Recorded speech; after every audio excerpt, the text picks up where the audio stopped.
Good afternoon, Mr. President. Clarification lang po, ito pong portal, ginawa po ng DPWH with the help of PADC, Philippine Aerospace po. Yeah. No, they came in doon sa satellite imaging. Okay. Doon na yung pinipicture ng ano. Doon po sa... Oo, kasi pag may request kami na tignan itong project na ito, actually monitoring din yan eh. I don't know if you noticed, one of yung picture na pinakita namin sa iyo was a work in progress hanggang natapos. It was a flood control type na mahaba. It started saan yung tinitignan natin kanina? Anyway, it was one of those, and that's constant naman ang monitoring. Before, hindi natin ginagawa. And then, follow up po, Mr. President. Pinakita po kanina dito yung actual bidding po sa isang lugar kung saan man pong DP District Office. Pero yung pre-qualification po ba, yung PPAC, yung before po na actual bidding, kasama din po ba dito sa portal natin? No, because the prequel is not sapat na lang yung pupunta. Yung sa the prequel is not done like that way. The pre-qualification is done in an office in pinag-usapan na kinokonferensya yan. So it's not useful for anybody to watch it. Pero kung merong ginagawa doon sa pre-qualification, lalabas sa bidding yan eh. Ba't yan lang ang nag-bid? Ba't nawala si ganito, si ganyan, si ganyan, si ganyan? Diba? Lalabas at lalabas yan eh. Mr. President, last question na lang po. Sure. Yung pong sinabi nyo kanina, nag-start po yung from anong agency, how much, sino po yung contractor, yung pang hanggang sa matapos, meron po tayong picture from start to finish. Pero na-consider din po ba ng DPWH na, kasi po ito pong na-file natin ng mga cases sa Sandigan Bayan, kasama po sa mga initial na warrant of arrest, yung po sa mga district offices na mga chief ng planning, sila po yung nag-review o tumitingin po actual sa mga project. Kasama po ba yun na kinonsider din po na pwedeng private na lang po yung parang mga PMO na ginagawa ng mga private offices po? Anong hindi ko naintindihan. Kasi po ngayon, bawat district po, meron po tayong tinatawag na hepe ng planning, Sure. Ano po yun? Secretary. Sila po yung titingin kung ano po yung actual. Yun nga po, dito nga po nagka-problema, hindi ho ba napapalusot? Na-consider po ba, or pwede po ba natin i-consider na magkaroon ng private mga engineers, yung mga PMO na tinatawag po? Para maiwasan po yung maulit ito. Kasi po ang purpose po natin ay maiwasan to, ma-resolve. So, pwede po bang ma-consider yun?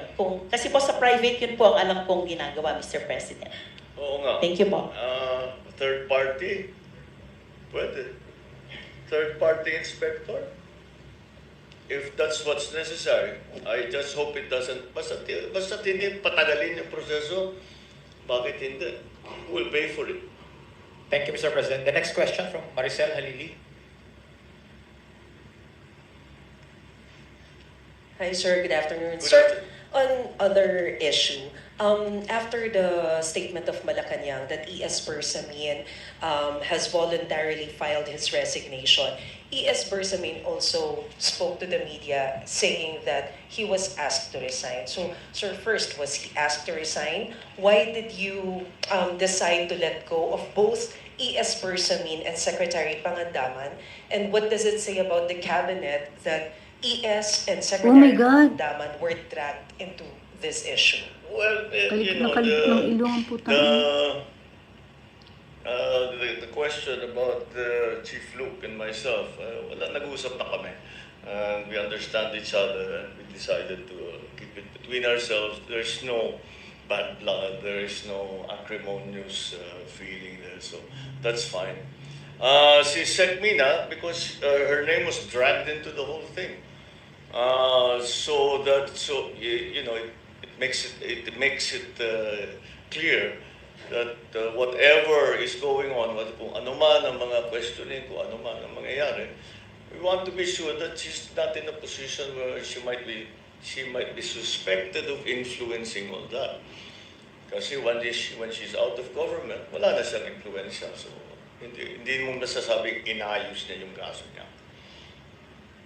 Thank you, Mr. President. We have time for 2 more questions, Mr. President. All right. Anna? Millions of users actively scroll TikTok. Your ads can reach over 1 billion highly engaged TikTok users of all ages. Get up to 340,035 pesos an hour.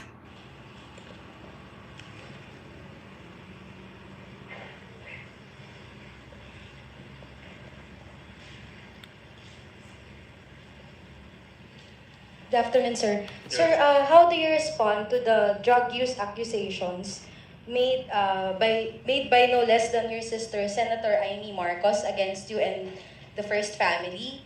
Sir, were you hurt by her accusations, and how do you explain these claims to the public? It's anathema to me to talk about family matters generally in public. I do not like to. We do not like to show our dirty linen in public. I'll just say this much. For a while now, we've been very worried about my sister. When I say we, I'm talking about friends and family. And the reason that is because the lady that you see talking on TV is not my sister. And that view is shared by our cousins, our friends. Hindi siya yan. Hindi siya yan. So that's why we worry. So we are very worried about her. I hope she feels better soon. Sir, quick follow-up lang po. Nagkausap na po ba kayo, sir? Or do you intend to talk to your sister? We don't really, we no longer travel in the same circles, political or otherwise. So no. Okay, thank you, Mr. Thank you, President. sir. For the last question, Kat Domingo, ABS-CBN. Good afternoon, Mr. President. Sir, we understand that you earlier mentioned that you do not want to dignify statements from former Ako Bicol Party List Representative Zatico, but he came out with a recent video claiming that you received over 50 billion, if I'm correct, in kickbacks. Yeah. We know that you don't want to respond to this anymore, but the public begs for your answer. How do you actually convince the public that in this battle of he said versus you said, how do you convince the public that you are the more credible side of the story, and how do you respond to his allegations directly? Well, look at the quality of the statements. Alam mo, mahaba nang naging mga usapan natin tungkol sa fake news. Anyone can go online and make all kinds of claims and say all kinds of things. Paulit-ulit. But it means nothing. For it to mean something, umuwi siya rito. Harapin niya yung mga kaso niya. Kung meron siyang gusto sabihin niya. Malalaman naman ng tao yan eh. Patunayan, but come home. Come home. Ba't ka nagtatago sa malayo? Ako, hindi ako nagtatago eh. Kung meron kang akusasyon sa akin, nandito ako. Gawin niyang pareho. Para patas lang naman. Okay. Thank you very much, Mr. President. That ends our All right. press conference Thank you. this afternoon. Thank you very much. Good afternoon. Ngiwi na naman ng putang ina. Ayop. Paano uuwi yun? Papapatay mo nga. Nakagigil talaga ng putang ina. Ay, nako.